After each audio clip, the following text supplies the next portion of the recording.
Hey, Coach Hoops here. It's Monday, February 12th. Just got back from the middle school, spent half a day there today, working with some English as a second language students, and it was fun.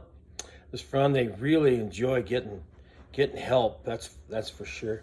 Now today's Monday, and I like to think of Monday as kind of rebooting the silence pillar of our start strategy and positive anxiety mindset.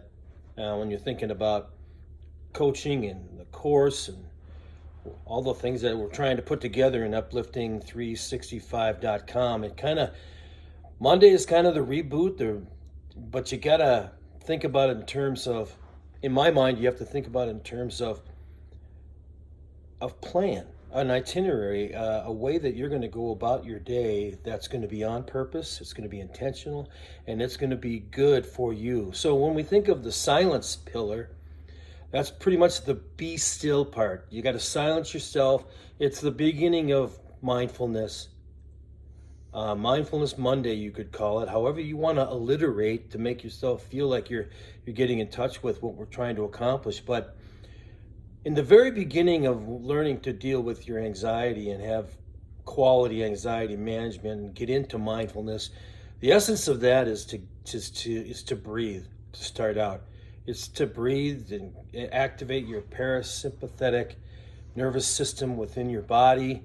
It's designed that if you can slow down your breathing, that you will slow down a lot of things, and especially adrenaline and thought process.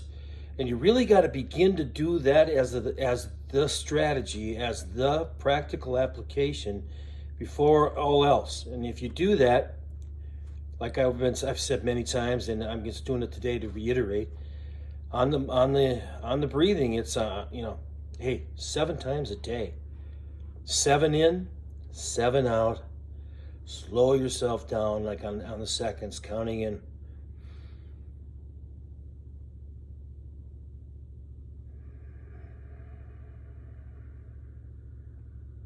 Count your breaths. Do it for 2 minutes. Count your breaths. And then count the number of times you do it. And then do it 7 times during the day. In the very beginning, if you do that, it will anchor your mindfulness and your start at having a quality experience with anxiety. Remembering that anxiety is just part of everybody, and why it's debilitating for so many is because we don't practice those little mindfulness things that can get us, and strategies that can get us beyond that anxiety moment, or use it for good to remind you that, hey, I'm alive and cooking, and I've got things that will trigger me, emotionally, and then physically, and then in the mind, in the strategy. And that's why when you get to that be still point, now you can move on, but you got to learn to be still. And you should think about that on a Monday and use that kind of as your essence for how you're going to flow through that day. And I think of it in terms of, from the spiritual standpoint, it's be still and know that I am God, which is obviously, Psalm 46:10.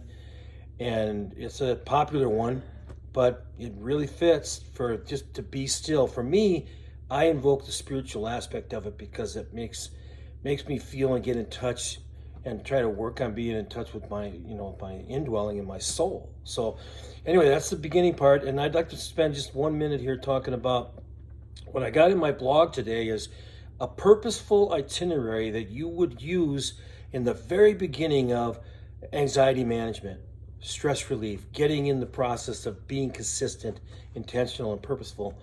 And it really, it's in the blog today, and it's really about this itinerary that kind of sets the stage for you. And it's introducing a couple tools that I've talked about before. Lectio 365 for me. You can use pause or paced breathing app if you want, just to get you in that spot. There's Calm. There's several different ways to do that. But then you go from there into the Pause app, which is beautiful, whether it's from a spiritual standpoint or a meditative standpoint. And then you go on from there to the rest of the day and what you might do to, work on the curriculum stuff that we're producing with uplifting365.com in the positive anxiety mindset coach and course realm, program, call it program, and how we want to help people with that. But first of all, I want you to get to identify with the need for some kind of positive change, and you breathe, get silent, then you can take action. You can take the time to take an appropriate action, which starts with affirmations.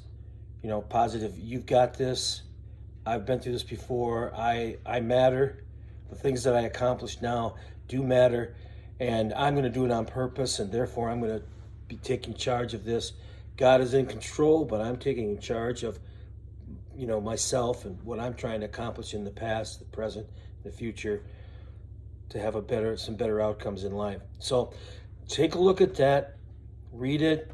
It's a good plan to start getting you on the right track. And then if you start doing that just by yourself, you'll begin to see that, okay, for a time maybe I need a little more coaching, or I needed to take a course or study more on what this is all about, and why is it happening to me and millions of people around the world, and why does it happen? I think it's happening because the mind wants to go negative, okay, more time than positive, that's proven. And people don't invoke those positive strategies, those character strengths that are going to push you beyond those anxieties, those normal levels of anxiety where you're taking care of yourself.